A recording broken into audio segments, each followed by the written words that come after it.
Good morning. Good morning. It's good to see everybody here early. Hopefully everybody's juiced up with a little coffee, maybe a little bit of sweets or something to get going for the day. I'd like to take a moment to also thank, in addition to the staff as Jeffrey did, I want to take a moment to thank the scenic leadership for providing the time and space to cover this topic this morning. This is a really important topic, and Lewis Fox's leadership has been integral into building relationships in the community, which every scenic member as an anchor institution is connected to the far corners of California. And so it is an interwoven community of education and resources that come together to solve problems. And today we're going to hear about how these varied views across the state are tackling the digital divide and what they're doing in their communities to improve connectivity for families and businesses. So, 20 years ago, August of 2002, Scenic bought their first dark fiber IRU. And at that time, they were running an OC12 network. And probably not many people know what an OC12 is anymore because you don't really talk in terms of optical circuits like that. But it was a grand total of about 644 megabits for the entire state, for Cal State, 20 years ago. And I remember Scenic, Tom West of Scenic, coming in to Level 3 Communications and saying, hey, we need fiber. And they made it happen. Scenic made it happen. And the result is that today, in certain areas, Scenic is running 400 gigs of traffic for those entities that can figure out what to do with that much bandwidth. So it's quite a transformation in 20 years to go from almost nothing to barely being able to connect and communicate to driving research for education. These folks today are on the other end of that because communities and pockets across California are left out. And so they're highlighting the opportunity to build a better network that serves all the people that attend the system that Scenic supports. Today we have Bill Allen, who is President and CEO of LA County Economic Development Corporation. Thanks for being here, Bill. Drove up. We have Barbara Hayes, the Chief Economic Development Officer for Rural County Representatives of California. Yeah. And then we also have Connie Stewart, Executive Director of Initiatives at Cal Poly Humboldt, dynamic personality who's been instrumental in creating community initiatives within Arcata and Eureka. We have Debbie SHIREMAN, who is Director of Digital Inclusion at the California Emerging Technology Fund. And then Skylar Ditchfield had a personal issue, so he wasn't able to join us today. So Melissa SLAWSON has graciously joined us. She has a record of working the regulatory side via the CPUC. In addition to that, she obtained her law degree, and she handles regulatory issues for GeoLinks. GeoLinks is a very strong partner with Scenic in solving last mile connectivity issues in strategic areas around the state. So what we're going to do this morning is I'm going to ask each of our panel members to kind of give an overview of what they're up to and why it's important and why broadband is important to their areas of the community. It's a really diverse range. If any audience members would like, you may ask questions. There's a couple of microphones. Our engineers in the back will help you get your question audibly on the table. So I would encourage an interaction. But I'd like to start with Barbara. Okay. Barbara, I'd like to, if you could, I'd like to help folks understand kind of the area of concern that you handle, as well as those challenges that really are a part of the rural landscape. Sure. Good morning, everyone. Good morning. So to really understand what I'm going to describe to you, I think it's important to have an understanding of the who and the why, first of all. So RCRC stands for Rural County Representatives of California. We're an organization that's more than 40 years old, started out, got its roots in lobbying and advocacy, and to this day, we still do a very active lobbying and advocacy role, but we've added a couple of program elements as well, one of which is economic development. We represent 39 of California's 58 counties in all regards, and really in what I'm going to focus on today, I'll take you all back to, perhaps you will remember, a June 2020 article that ran on the front page of the Wall Street Journal, and it featured a picture of a little girl sitting on the steps of a Taco Bell, not very far from here in Salinas, California, in Monterey County, and she was sitting there trying to get bandwidth to do her homework. And that is the why of why RCRC is involved in what I'm about to describe to you, why we decided we needed to step into this space in a big way and change the dynamic. Because for all of us in this room, and I'm not saying anything you don't already know, the pandemic really illuminated the chasm that exists between the have and the have-nots relative to broadband.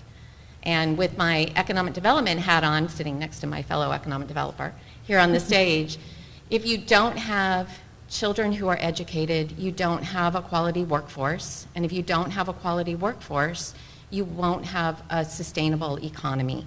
So this gets to the root of not only local economic development, but really statewide, which I think is why the state of California couldn't look away.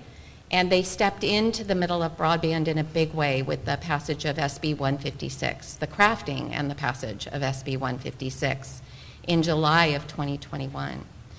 So what RCRC did, and we're actually governed by elected supervisors from each of our 39 member counties. So these are people that live and breathe the issue on a day-to-day basis. They, in December of last year, agreed to the formation, or supported the formation, of what is now known as Golden State Connect Authority, not to be confused, although often is, with Golden State Net. We are Golden State Connect Authority. It's a joint powers authority that also has as its members 39 member counties. Our membership mirrors that of RCRC. And our entire broadband program of work on the operational side of the house will fall under Golden State Connect Authority, also known as GSCA. So under GSCA, we're going to introduce, and going down the road and getting everything lined up so that we can successfully introduce a relatively new model of broadband deployment in the state of California, and that is the Open Access Municipal Broadband Network. So GSCA is stepping into this space. We will, as a joint powers authority, issue bonds to finance this endeavor, and we will work with strategic partners. We already have a team of really wonderful partners in place to help with the financing and some of the pre-deployment work as we get ready to bring this model to life in rural California. The reason that we're introducing this model, and those of you that you all know in this room, you're all in this industry, this is a model that's much more prevalent outside of California than it is in at present. But we're introducing it really to extend to the far reaches of rural California. Because the private providers, through no fault of their own, it's really just the business model, will not extend, and we've seen that over time. We're sitting here today in 2022, and there are parts of rural California that have zero coverage, and some that have coverage that's really abysmal at best. So we need a new player in the game, and we're coming into this not because we want to, but because we have to. Somebody has to do something. So we will finance and deploy this open access model in select areas of our 39 member counties to serve the unserved and unserved areas of those counties and the cities that lie within. And we're looking at this as just one other tool in the tool chest. We're not looking to knock anybody out of the way or take anything over. It's really just an additional tool, an additional model of deployment. We will build the network and invite providers onto the network. So we're really looking at this in the spirit of partnership with our local governments who will help us deploy this network. We're looking at it in partnership with the providers that we will welcome onto the network to offer service to rural California. And imagine a day, hopefully not too long in the future, where we actually, if you live in rural California, you can go online to Golden State Connect Authority, open up the website. Well, you need broadband for that, but open up the website when you're at a Taco Bell and choose your provider. And choose from a handful of providers at different price points for different speeds that you need, different packages. I mean, that's a new day for rural California. So that, in a nutshell, is our vision and our mission.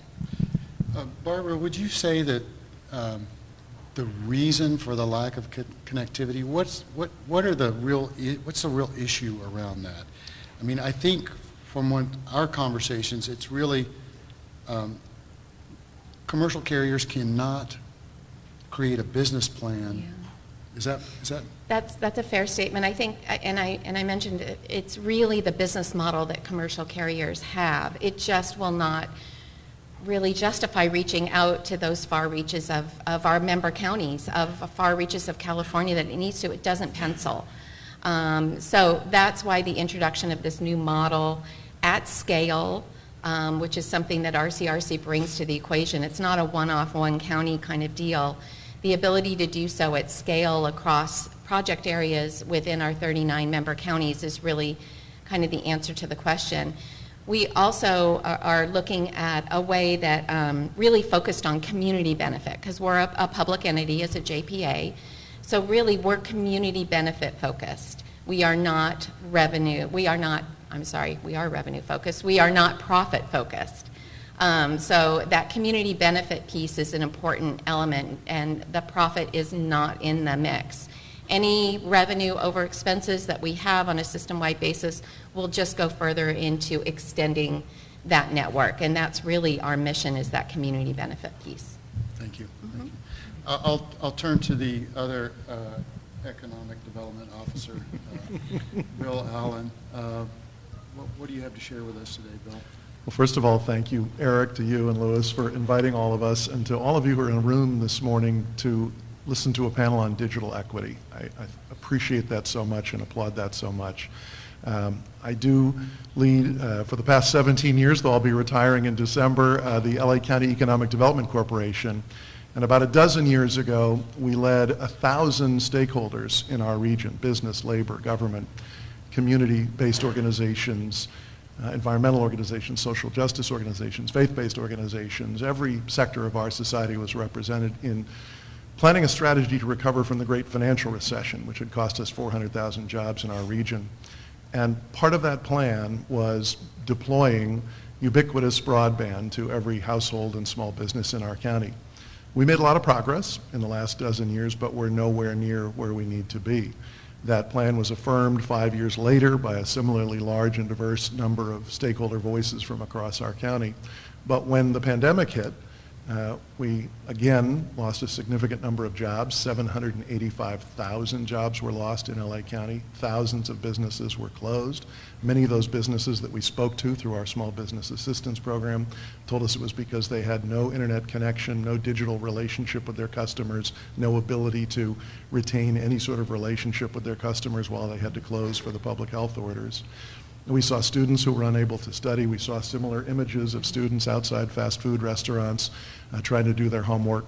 Our schools were heroic in the efforts they made with ISP partners to get hotspots and Chromebooks out to as many as they could.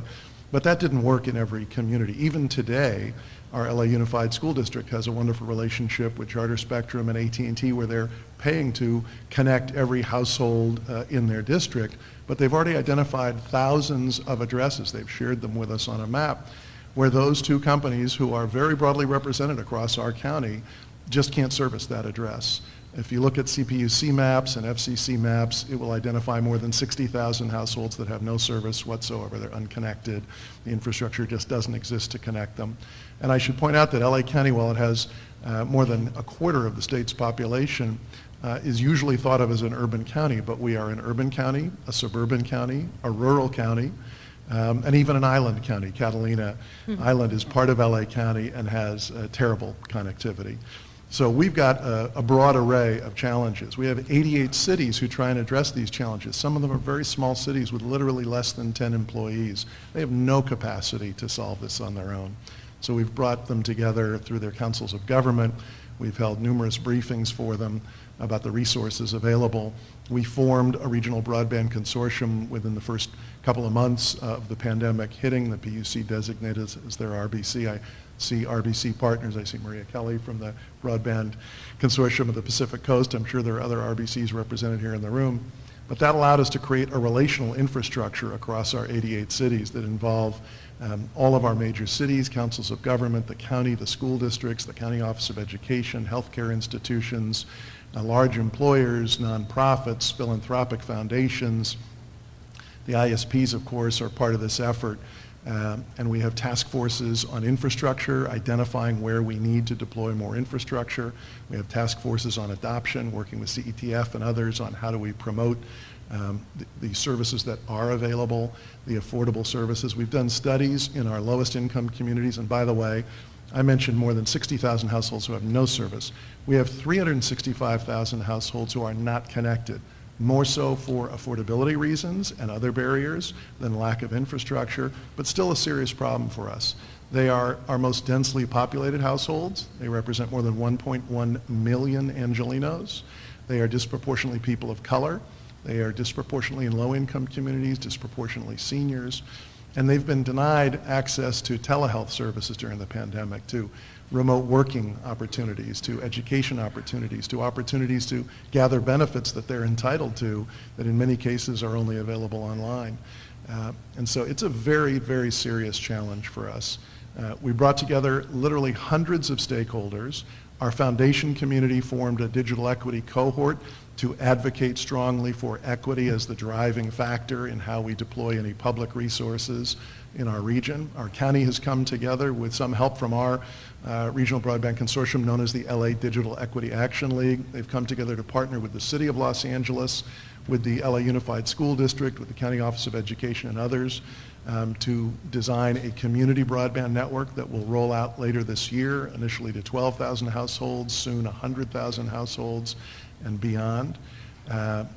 We have a website if you want to know more about the work we're doing in LA at ladeal.org, which is again a central clearinghouse of information because so many of our stakeholder partners in our communities lacked the data, they lacked the mapping resources, they lacked the best practices, the funding opportunities. And we wanted to create that one-stop shop for digital equity champions in our region to be armed with the information, the relationships, the potential partners, funding opportunities from public or private sources, to be able to address the gaps in the unique ways that they have to be addressed given the different situations that exist across our county. So I'll say more perhaps in relation to other questions, but for us, access to affordable, reliable, high-speed internet needs to be a civil right. It's as necessary as water and power in modern life. The future of our economy, the future of our society is increasingly digital, and it's incumbent upon all of us in this room to do whatever we can to ensure that every one of our neighbors in California has the same access we do to affordable, reliable, high-speed internet. So, Bill, one of the things that you've helped me understand over the last 6 months is out of that 360,000 families, trust is a real issue. Those communities just don't really trust commercial entities. Can you talk a bit about the mobility issue and the trust issue related to those communities? These Oh, are sorry, historically disinvested communities in Los Angeles, South Los Angeles, Southeast LA County cities, East Los Angeles, Northeast San Fernando Valley, harbor communities, Antelope Valley communities, where there has been redlining of all types in all industries that these communities have faced, and they perceive a significant amount of digital redlining has taken place in their communities, denying them the infrastructure and the opportunities available to them.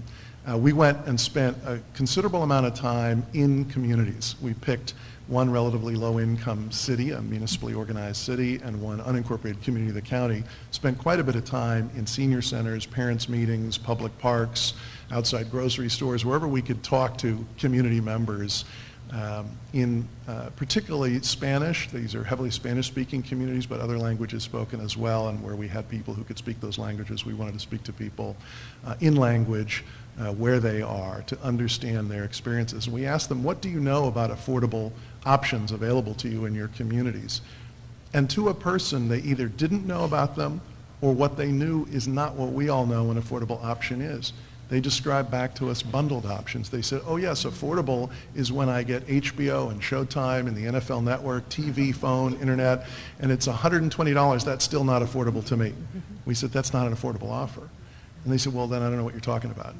We said, have you had any flyers come to your residence that tell you about a $30 offer or the Affordable Connectivity Program?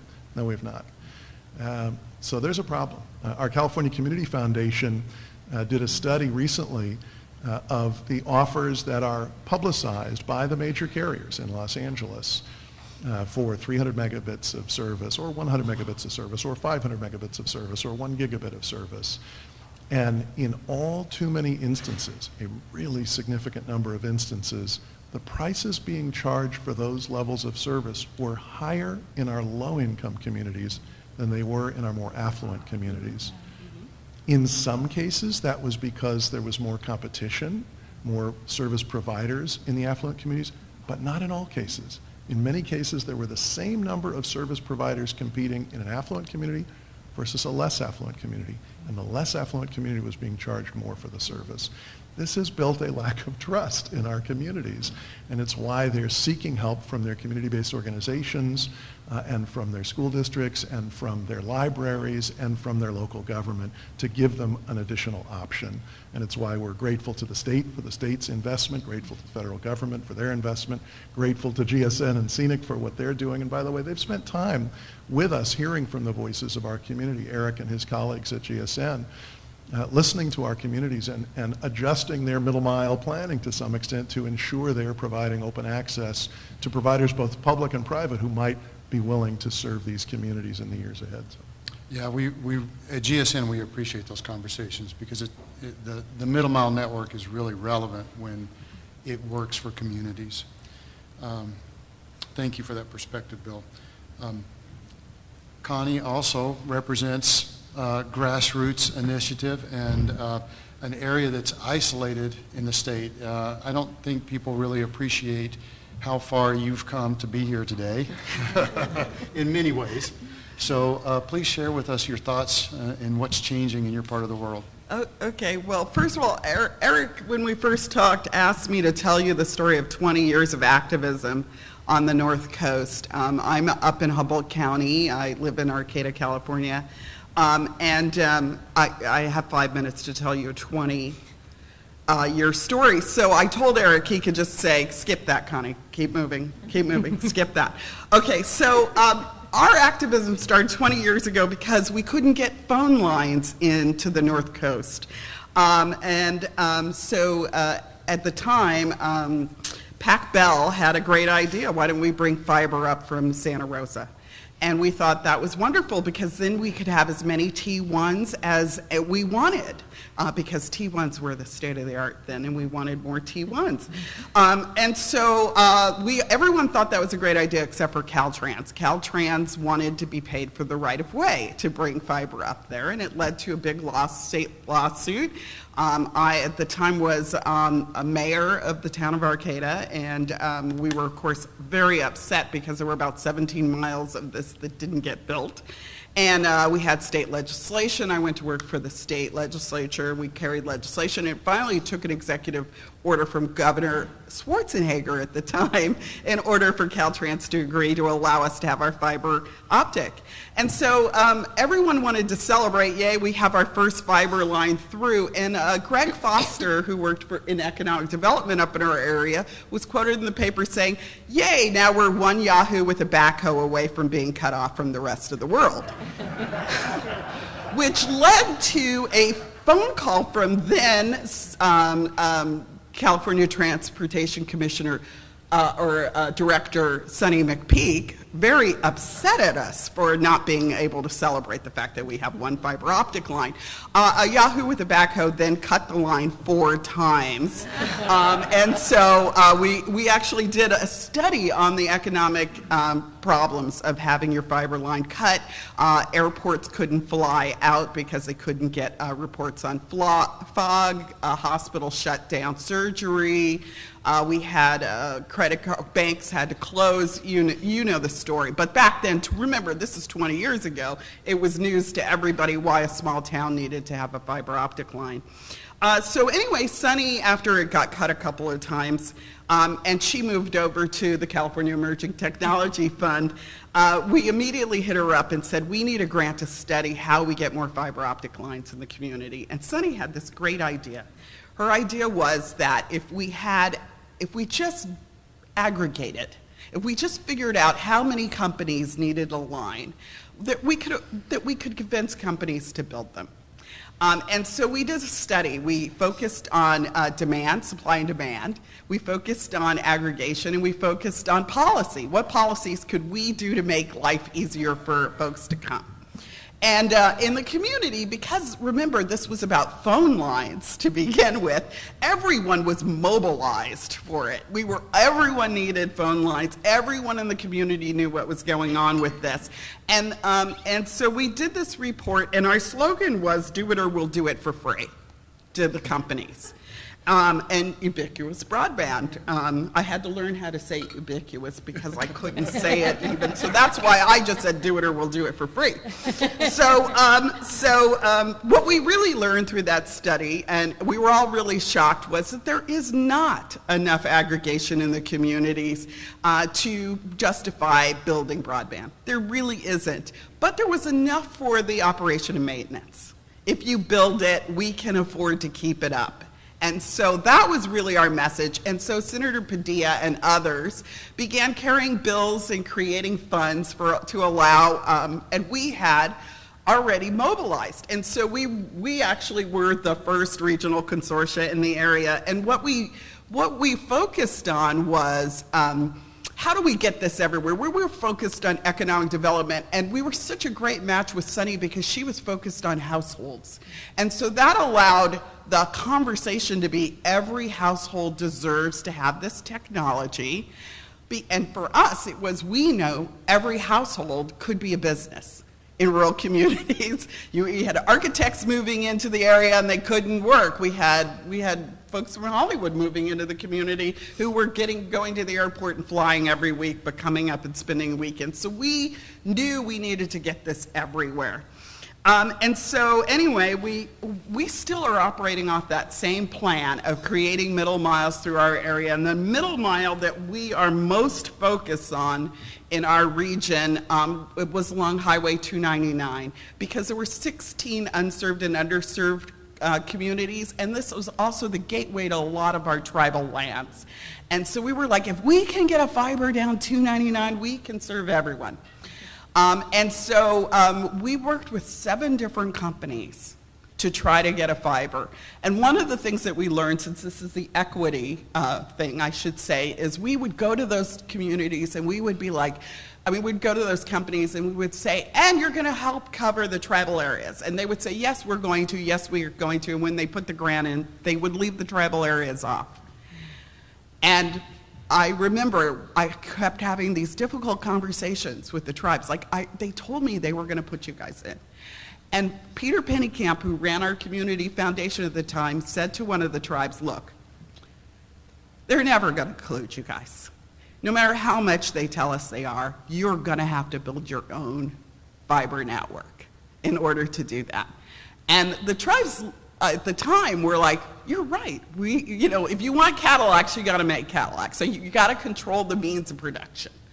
And so tribes in our region began hiring expertise. Yay, Linnea is out here in the audience from the Hoopa tribe.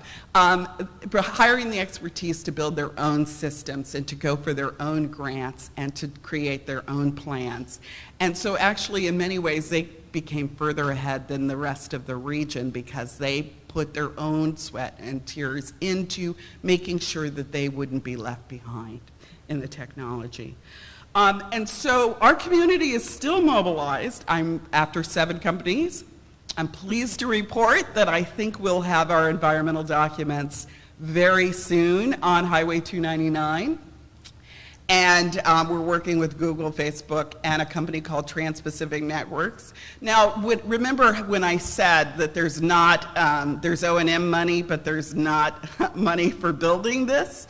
Pathway, we had some unique ideas. Because we were thinking about economic development, we knew that we were closer to China than anywhere else in the Pacific Northwest, and so we were perfect for a subsea cable landing station. And that's what got Google and Facebook interested in us. And so we also, in Trinity County and in Humboldt County, have cheap alternative power.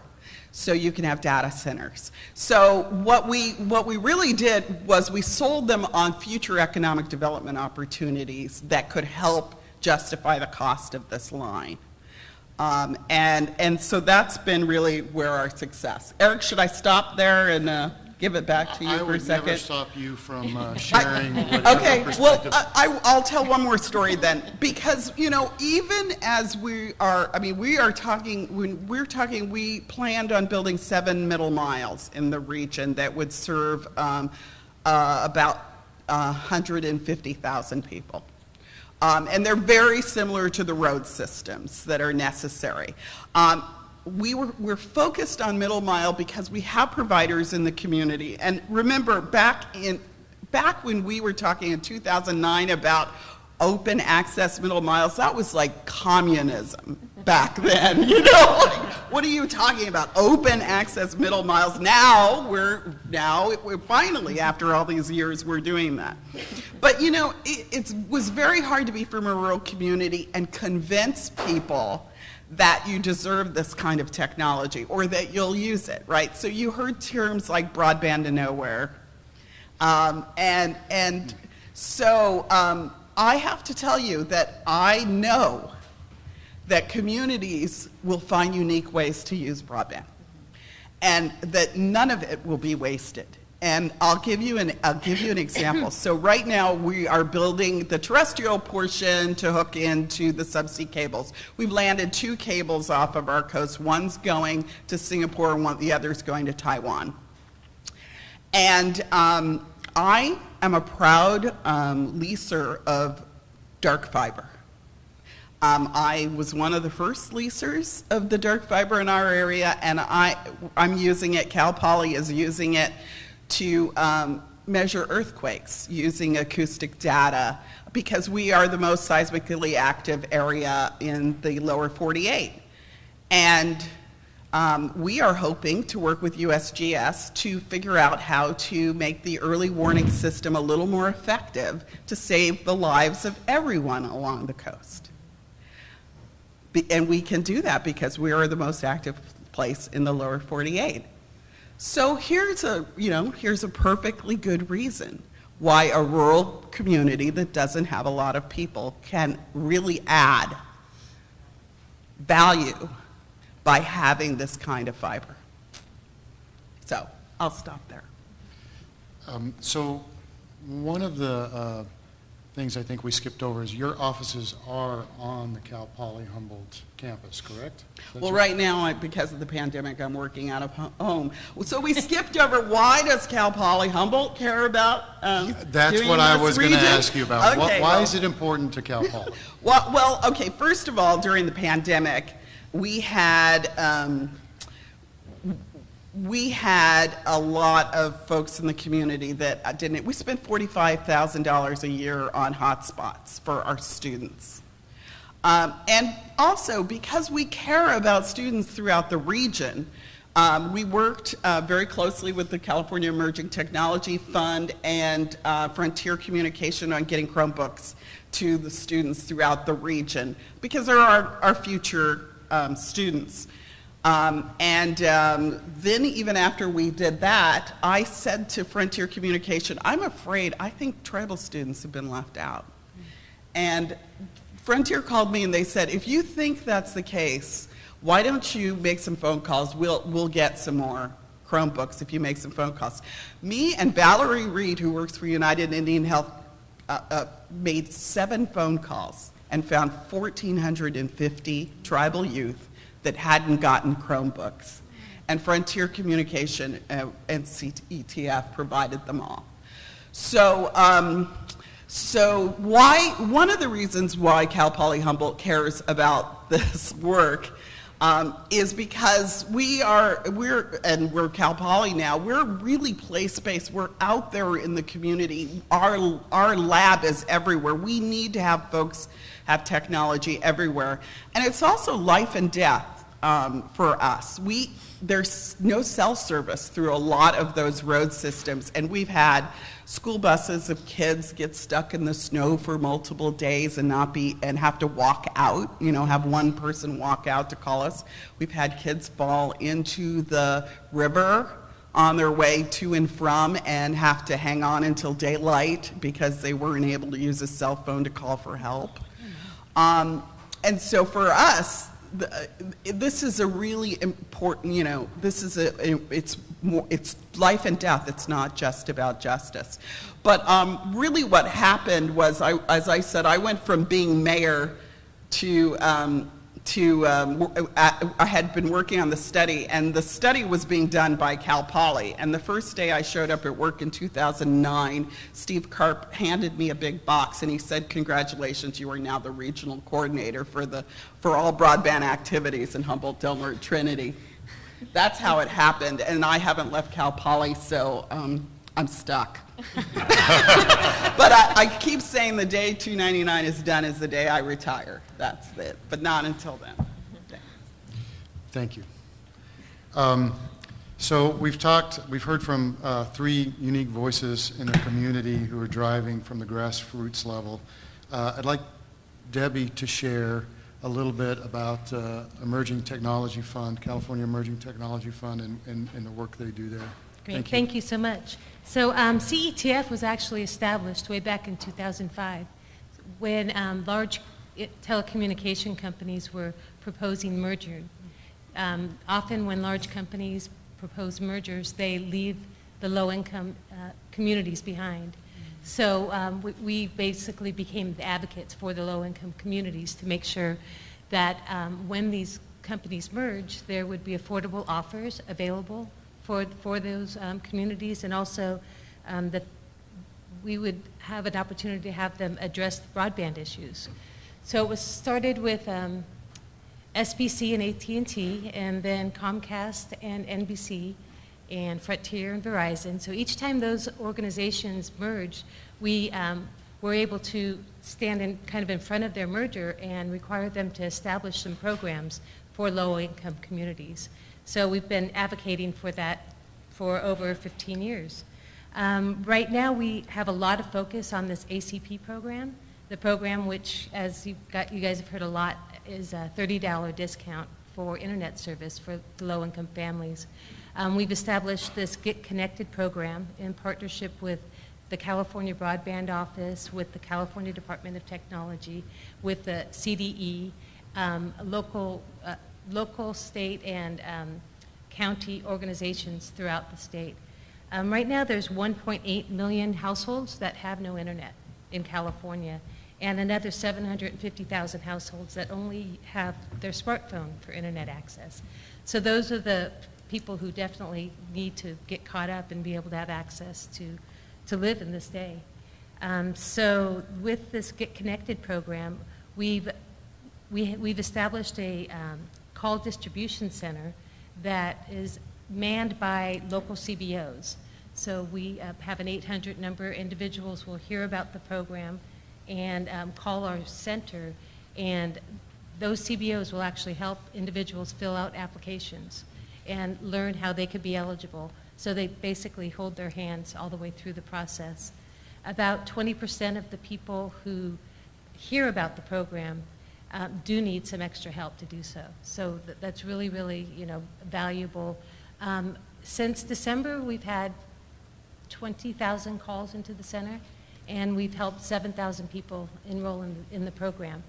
So we have this Get Connected program. We have the next event is the end of October, where we, in partnership with libraries and CDE, are establishing locations where people can come to and get help filling out the applications right then and there. So it's a whole bunch of outreach that is really necessary. Bill had mentioned trusted source. So if, at first there were low-income offers even before ACP, but we couldn't just send a mailer, hey, you can get something for $10. It sounds almost too good to be true. So for a long time, we've established partnerships with, we have a partnership with the IOUs. We have partnerships with Earned Income Tax Credit. So different kinds of organizations who already have interaction with low-income income households, to get the word out, get the information out to them. And for sure, the CBO network is super, super critical and have been really, really successful in this process. Thank you. So I took a look at CETF because I hadn't seen your website in a while, and I noticed that there was one of your key major initiatives was actually a grant program in San Jose. And when most people think of San Jose, they think of Silicon Valley, well-connected technology, leading networks. Can you say anything about that particular program and how that got to be prioritized by the CETF? Yeah, absolutely. Just as you said, it's Silicon Valley. Wow, why would they need something like this? But neighborhoods throughout the whole state have pockets that really, are kind of left behind. So we were, that was formed 3 years ago in partnership with the mayor and the city office, and I have a peer that works that program specifically, and they have, I think right now, 10 different CBOs that do similar activity of outreach. They are funded by the city, and they work towards adoption, but also providing training because, okay, people have access now, but they need to learn how to use the program. So they offer digital literacy training, and also they help get refurbished Chromebooks to individuals there. Thank you. So Melissa, as I said, has graciously stood in for Skylar. She's representing a completely different voice in the community.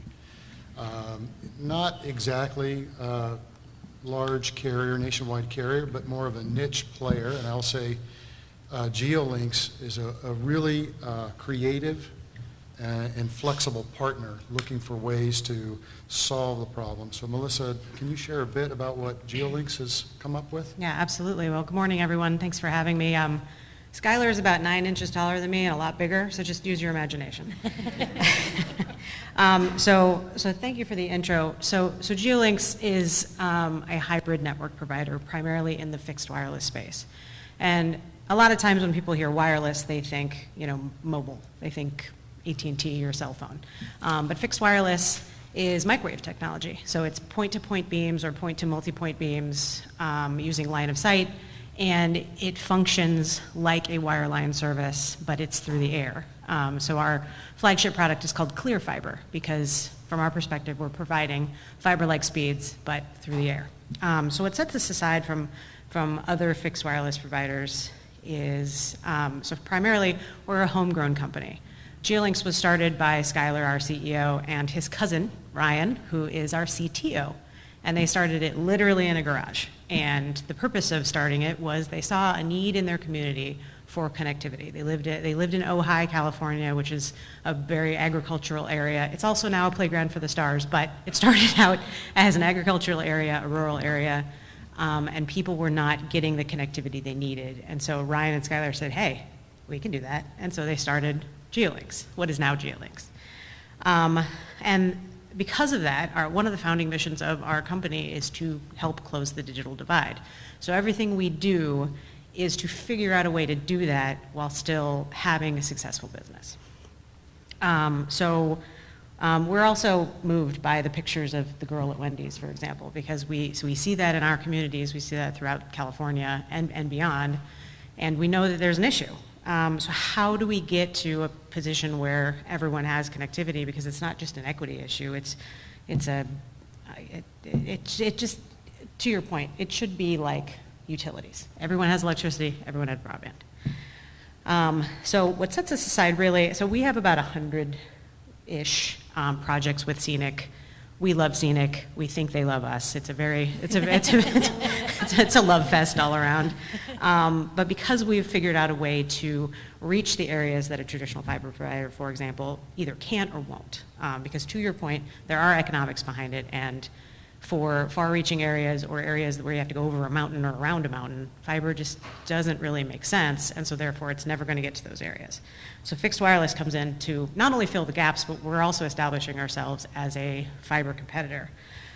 So we provide high-capacity network connections. We do gig plus connections right now to community organizations, to schools and libraries throughout the state, and we're working on expanding that to not only the business segment, but to the residential segment as well. As of, I would say, the last year and a half, we've really strived to procure a lot of licensed spectrum, a lot of licensed spectrum in the 28 gigahertz band, which is the LMDS band for anyone who's familiar with spectrum. And what that's going to allow us to do is provide fiber-like speeds, deploy in denser areas, but also with the same benefit of fixed wireless technology, where we can get it out to the market much quicker than fiber. We don't have to underground. We don't have to worry about, rights of way. We can put something on a mountaintop or, on a piece of private land. We can build it from scratch very quickly. It doesn't necessarily require grid power. We've gotten very good at solar facilities, and we've been able to power a good chunk of our network with just solar. So it's economical, it's green, and it's still providing the services that are needed to folks. So over the next 24 months or so, we're planning on doubling our capacity utilizing our licensed spectrum. We have a good chunk of it in California. We're working on acquiring more. I think we're the largest owner of LMDS spectrum right now in the United States. And our goal, as you mentioned, is to build a better network, which I know is everybody's goal. So let's talk about how we do that. Because there's this economic piece to it, and because there may not be an ROI immediately to go out to a certain area, no matter how much we intrinsically want to do it to help the area, we have to get creative about how we do it. So one way that Geolinks is doing it is we've tried to really leverage grant funding, in particular from the FCC, where we were a big recipient of the Connect America Fund. We were recently approved for RDOF funding in Arizona and Nevada. So that's one way that we're starting to bring connectivity to areas that don't have it. But one success story I'd really like to share is something we partnered with Scenic on. It's the Valverde School District, and I don't know if anyone has heard of that. I know Scenic put out a release about it several months back, just touting this wonderful project because we're all really excited about it. So in that situation, Valverde School District is about 58 square miles and has about 20,000 students across 23 schools. But especially in the wake of COVID, there was a big realization that there were so many students that just didn't have home connectivity, and therefore were falling behind. We're not able to attend classes, we're not able to do homework, and the Wendy's was closed, so they couldn't go there either. And so, I'm not trying to make light of it because it is a big deal, but I'm just trying to give you kind of a sense of, these kids were at home and there was nothing they could do, and there was nothing their parents could do because they just didn't have a connection at home, and you can only do so much over a cell phone.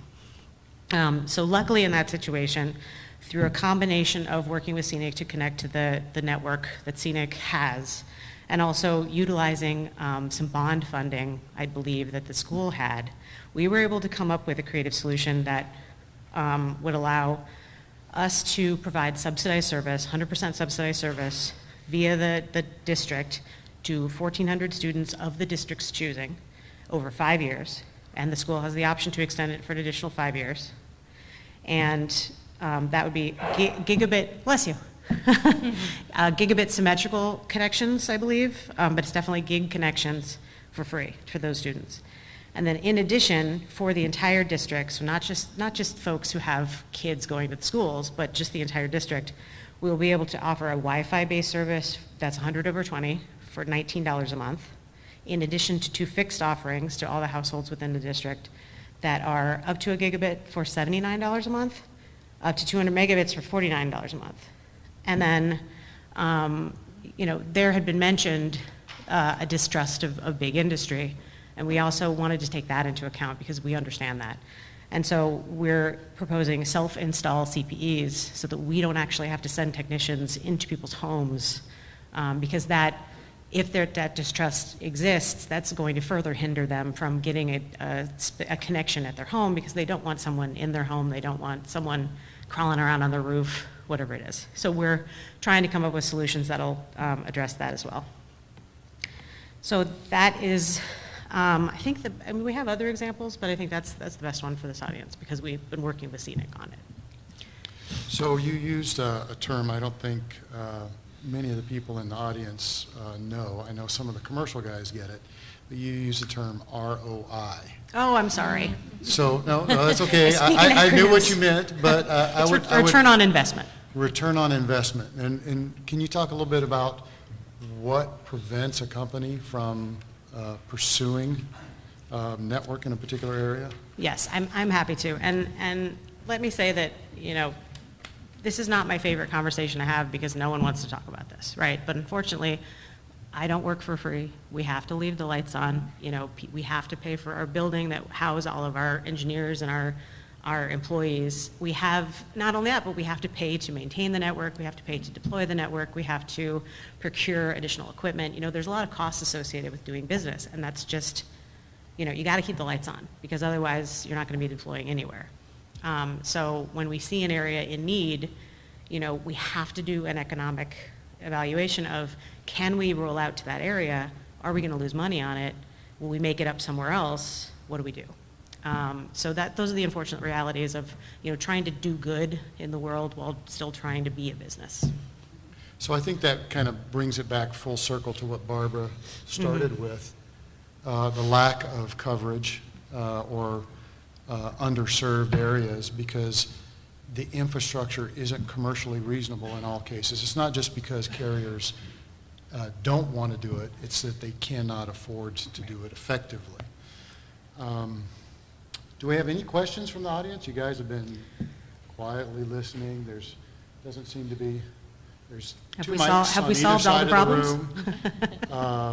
If you could come up and so everybody could hear you. Thanks for being the brave soul. Sure. Wondering, is there how has corporate America responded to your ROI argument?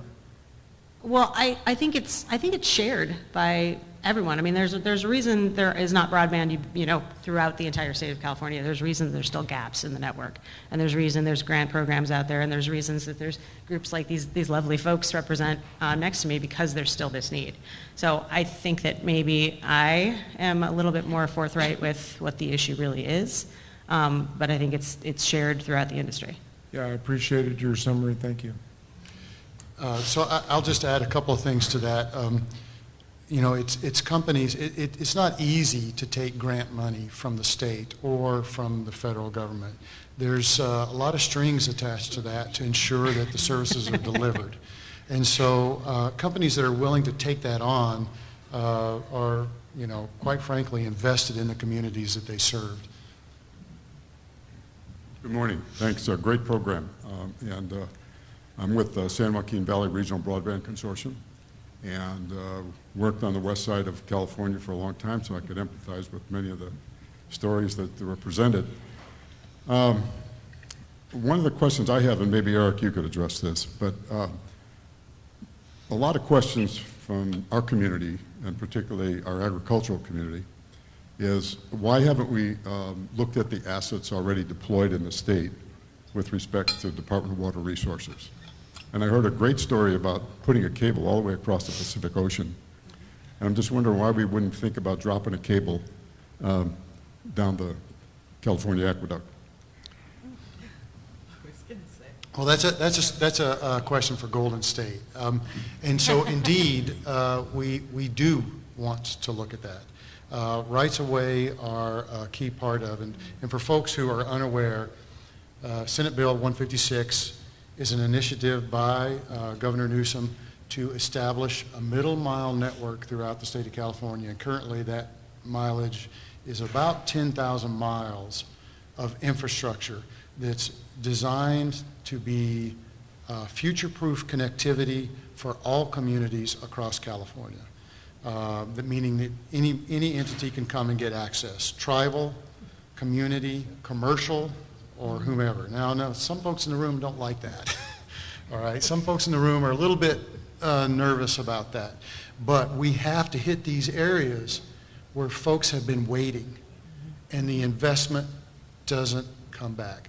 Now, to your question, we're trying to do this in the fastest, most efficient way possible. We have 2 years to commit the funds and 4 years to build. Some of those rights-of-way that you're describing are a little more challenging to work with. And right now, the state has prioritized Caltrans right-of-way as the gold standard for implementing the network. But that does not preclude any particular infrastructure. And I would welcome, my name's on the website, I'm part of the program, give me a call. We can talk about that and how it might fit into the network. We're not opposed to finding cost-effective means to deploy fiber. I guess the other question, and to be very candid and transparent about it, is have we had any discussions with DWR about their participation in this statewide effort? And the second thing is that there are a lot of water districts that I have talked with that are eager to support an effort because it would benefit them and their technology in the field as well as their workers who live near there. Sure. I'll say I have, I'm not going to name who the entity is. I have talked to one water district that was extremely protective of their rights-of-way and did not want to share that with us. I haven't talked to all of them. I have talked to a number of utilities who are interested in partnering. They have a mandate from the state to underground their systems due to wildfire threat. Incidentally, the majority of the middle mile network is designed to be underground to mitigate emergency services and create resilient networks throughout communities. So we're designing to be underground primarily. I welcome the conversation. So Great. Please bring it to our attention. There's just only a few of us, and there's a bunch of folks out there that want to contribute and participate. Eric, can I just add to that? Because as a regional consortia, I always, for the last 20 years, I've been asking the question about public assets, like that in the railroad, for example, and others. And oftentimes, they want to make a profit off of those assets. And that profit makes it unaffordable to use that asset. And so that's why we prioritize policy so much in this conversation. And we've been prioritizing Caltrans policy for 20 years and have gotten more movement there, which is why we're focused there. Thank you for that comment. I think that's true. So I'll just say there is a number in CDT's mindset that we have to hit in order to get this network built. And when it's bigger than that number, we have to find other means to accomplish this because we have so many miles to construct. And yes, it seems like a lot of money, but it probably will not cover everything. And the goal is to get fiber into literally every corner of the state. Mm-hmm. Go ahead. Hi, thank you for the great panel. As I'm sure you know, the FCC and nationally, there's lots going on right now with broadband mapping and trying to figure out where's access, and particularly where there isn't and where the underserved are. So Barbara and Bill, and you mentioned, going or figuring out specifically which households fall into either of those two categories. Both pose their own challenges with trying to figure out which households they are. So I'm wondering what your approach was. How are you figuring out which homes have no access, which houses have some but not enough? How are you doing that? Our school districts have been incredibly helpful in this. They have the ability to know which of their students are able to connect when they give them a Chromebook or a hotspot. Now that LAUSD has contracted, as I mentioned, with Charter and AT&T, we're trying to be helpful, where the school district will pay them to provide service to a home. Those two service providers have identified literally thousands of homes that they cannot serve that were previously on maps as served areas, because as we know in the FCC mapping protocols, if one household in a census tract is considered served, that census tract is considered served. And so when you look at these maps and you think, gosh, we're 98% covered in LA County, we're pretty good. We're not. So our school districts have been really helpful. CBOs have been helpful. Surveys that we've done have been helpful. The Annenberg School at USC, I mean, there's a number of parties doing surveys, doing community conversations, but our school districts have been some of the most valuable partners in this because they know whether they're served or not, what speeds they're served at, and they're sharing that data with us. So we're almost ready to wrap up, but we want to keep the questions coming. I'm going to ask that you introduce yourself and where you're from so that we know what your agenda is. So if you could do that for us, it'd be helpful. We just like to keep tabs on that. But any other questions or? Eric, Barbara? I would just say while Maria's moving to sorry. the microphone, I'll just say that we've been doing a lot of work to try and arm our member counties with information that they can use to challenge the FCC maps and the CPUC map that's coming. So speed testing, and we're trying to talk that up and get them engaged in that effort as well. So I'll add a couple of things from Golden State. We went through a huge effort of understanding the data set, both from the FCC, federal sources, you name it. We looked at all kinds of data. And in addition to that, we were talking with these folks who represent their communities. And we relied heavily on their perspective. And I will also add that the middle mile network as it's designed is a middle mile, right? It is not the last mile. Reaching households is going to come next. It needs to get close. It's not close enough. It needs to get close. And then the network needs to get closer. And we're going to really rely on commercial partnerships for the majority of that reach. But there are just simply some communities that will not support a return on investment. And so we're going to rely on community organizations to solve that. And often that's in tribal areas. And it may also be any community established network. And it really comes down to relevancy when those households are connected. I'll introduce myself. I'm Elizabeth Belding from UC Santa Barbara. I'm a faculty member there, and I work right now in broadband mapping, and I don't have a nefarious agenda. I wasn't suggesting that. I was just, it's just, Maybe we'd like you to know can who's help talking. solve our Thank you. problem. Get us a good Yeah. network. Good morning. Thank you, Maria Kelly with the Broadband Consortium, SLO County, Ventura County, Santa Barbara County. And Elizabeth's been a great partner at UCSB working with us on the strategy project. Question of approach, as we meet with ISPs and we meet with community partners and we're talking, Barbara and Bill, or I think you and I touched on this earlier, when we start talking about the middle mile project and last mile and public partners, we're starting to, the messaging that we're starting to hear is that you're just going into overbuild and you're overbuilding and there's a threat of overbuild. We've gone through all the other messaging points and this is where we're ending up now in these conversations.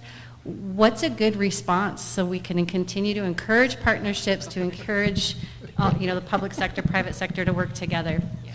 I want this one. I want to hear what you have to say. So if we think about, I call this my, this is my sewer approach. So when we talk about utilities and we talk about water and sewer, right, we overbuild because we have a future. And what we've been doing in broadband is policy-wise dictating a level. So we've been, from a policy standpoint, dictating that every house should be allowed to flush once a day. And I live alone, so that might work for me. But I have a neighbor who has 6 kids, right? And that, flushing once a day is not going to work for that house. And so in other utilities, we take care of this fine, right? The utility has the responsibility of making sure that I can order and use as much as I want. And they can penalize me if I use more by charging me more or by trying to control my use. But they provide enough that I can run a business, I can do whatever I need to do. And so people need to start thinking about the fact that we need to get away from flushing once a day. Because, as I said, in communities, we will learn to use the technology once we have it. And then that will help develop the ROI. Because when you're going in and you're modeling the ROI, you're modeling it on a flush once basis. And the only way to avoid that is to be able to have people flush as much as they need to. Yeah, and let me add to that too. I mean, I'm not necessarily going to talk about flushing, but so as a service provider, we have found, so the concept of overbuilding is interesting because on the one hand, there is an argument to be made is we don't want public funds to be used to fund a redundant network, right? If there's already middle mile in place and you can connect to it, why are we going to fund additional middle mile that does the same thing when the first one has capacity? However, it is also a bit of a red herring, and it's used by, not going to name names, but larger companies that are specifically trying to thwart competition and keep other folks out of their areas, and especially in grant funding opportunity situations, they want to present, and this is why the one house in a census tract that is it's served is a problem too, is they're specifically trying to make sure that competitive companies can't come in, offer competitive services, offer better services, because they've gotten very comfortable just sitting in their little network, and they don't want the obligation to do anything, and they don't want anybody else to come in and do anything. She said that. I didn't. I can. Yeah, the basis of capitalism is competition, and so I've been in many of those conversations about overbuilding, and there's a couple of things related to that. One is there needs to be options in many of these communities. There needs to be an alternative. It may not be a perfect alternative. It may be something slightly less or something different, but it's a choice that currently isn't there today. The other thing is, often these pockets of network that feel maybe threatened have the opportunity to decrease their backhaul. Networks only work if they are connected largely to the telecom infrastructure across the state, across the country, and across the world. They only work when they're interconnected. And so the middle mile is intended to just be that, a middle mile, and offer improved connectivity both for commercial entities and any potential last mile entity, which creates diversity. In one particular case, we have it's actually a partnership. The commercial entity recognized that we were going on the same path. They did not feel like they were being overbuilt. They decided to join in. My recommendation was they could continue their network design as they wanted. They could be aerial, we could be trenched, and it offers at least a modicum of diversity, at least for a short portion of the network. They instead chose to save the state some money, and they're going to do a joint build with us. So that's one option. Ultimately, we can flush as much as we want after it all gets built. I would just add that to get to those far reaches of the unserved, underserved, we may have to go through some served areas to create a viable project. And that's just the way it is. ERIK, good morning. So first of all, thank you for a really good conference, a great panel, great conversations. One of the key things I think, and it's intimated here, that equity is about continuity of connectivity across a daily journey. Probably that's related to the flush comments, right? So one of the challenges is the maps and the data. This is one of the reasons why some of the middle mile it's done really well. It's extending much further than we were hoping for. It's not yet reaching some of the areas where we need more choice, where we need some middle mile to create a last mile. So I'd also just recommend, and you guys are looking at IRUs or other ways to extend those funds to better reach folks. And I just want to say on the data, Philip Neufeld, Fresno Unified School District, and Fresno Coalition for Digital Inclusion, we built an open source app called My Quality of Internet. You can put on a Chromebook or a Windows laptop. And we've gotten, for just Fresno Unified, over 5 million rows of data over the last year, showing at 9:30, 3, and 7 o'clock for this carrier, what's a download, upload, latency, where that was located. And we now see that 2/3 of our students are underserved. That's for 70,000 students, about 49,000 students with a median connectivity of around 48 megabits per second. We've got about 15,000 of our students who are not served, unserved. The data for CPUC says it's 5,000 people out of the city of 500,000. So in our Fresno housing, multi-dwelling units, unserved. And the challenges of NOFOs, the rules, don't let us invest in those areas. So we've got to find ways to get those investments there. Otherwise, we'll have another generation and a lot of residents who aren't served. But you all know that.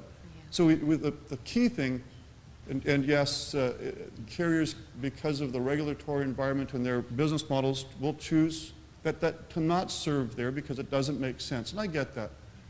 But we've got to make sure we've got good mapping data, challenge processes at a state level that respects school districts and others and crowdsourced a challenge process, not a, you're not connected, why don't you go on the web and challenge? That doesn't work.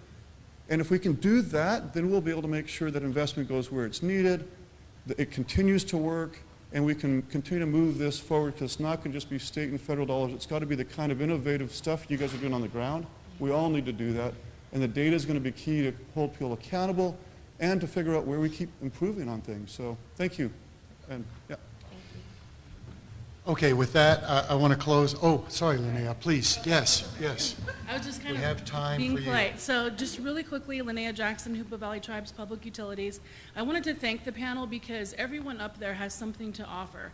It's those relationships with higher education and those regional builds, economic development, California Emerging Technology, who's going to help us with our Digital Navigator grant and ACP, and it's also the additional backhaul that's needed, because right now we are an island. There is no lit fiber to our tribal areas. So for years, while we do environmental, cultural, biological, procure all those things, we need that wireless backhaul to secure that. So everyone up there is relevant to these rural areas that need capacity. We're rural, we're underserved, we're disadvantaged, all of those things. So everyone up there has a part to play, and we definitely need to partner with the tribes, and we appreciate all your expertise. So I just wanted to make that comment. Thank you, Linnea. So let me close with a couple of thoughts, a good news story, good news, bad news story, and then a couple of updates. So the good news is during COVID, many of the schools were able to pivot and cover students in ways that they were never expecting they had to. There was a recent article in the New York Times that kind of did a deep dive and research into what was the impact on K-12 communities. And the good news was they think maybe 5 to 10% loss in learning. But buried deep in those notes,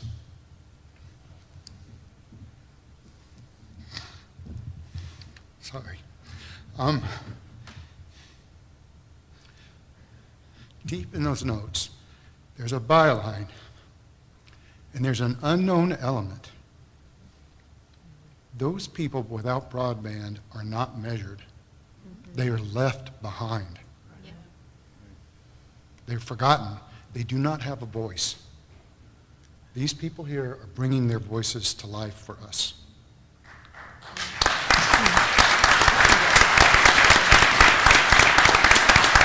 Okay, so we had originally planned for a Q&A. There's a few minutes, I think, left for that. Is that right? Are we closing? Yes, we're going to close this part down. If you'd like to have a more personal conversation because you're too shy, please come forward. Also, there's some literature here regarding Golden State if you'd like to have an update on where we are, what we're trying to do. Can I just quickly say, before you all leave, that the work that CENIC is doing under the umbrella of Golden State Net is opening doors to allow us all to do our jobs. Without that open access middle mile network that the state kind of assigned to scenic to take on, we will not be successful. So it's huge, just enormous. So thanks to our speakers today.